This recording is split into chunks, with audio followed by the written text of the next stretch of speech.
पुलवामा में आतंकी हमले के बाद पूरा देश सिसक उठा है। लोगों में दुख दर्द गुस्सा है। इस हमले से पूरे देश में उबाल मचा हुआ है। इतना ही नहीं, लोग सड़कों पर उतरकर रोष जता रहे हैं।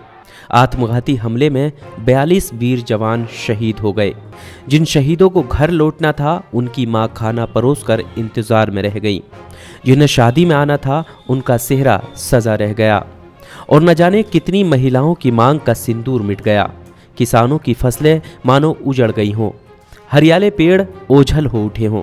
लेकिन क्या राजनीति के सियासी गलियारों में ये सूनापन नजर आता है? अपने शहीदों के लिए निकाले हैं। हमारे देश के शहीद बहुत ज्यादा क्षति पहुंची है हमारे देश में, और शहीदों की क्षति न हो, न्याय मिले। दरअसल एक तरफ हमारे देश के जवान शहीद हो रहे थे, वहीं दूसरी ओर सत्ता पक्ष के दिग्गज नेता रैलियां कर जनता को साधने की कोशिश में जुटे थे।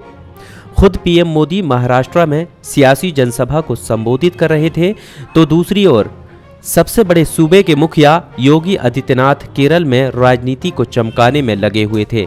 इतना ही नहीं, दिल्ली बीजेपी प्रदेश अध्यक्ष लखनऊ में गाने की धुन पर थिरक रहे थे। हमले पर राजनीति करने और नई विसात बिछाने में कोई भी पीछे नहीं दिख रहा। सत्ता पक्ष और विपक्ष दोनों ने एक दूसरे पर तीर छोड़ना शुरू कर दिए।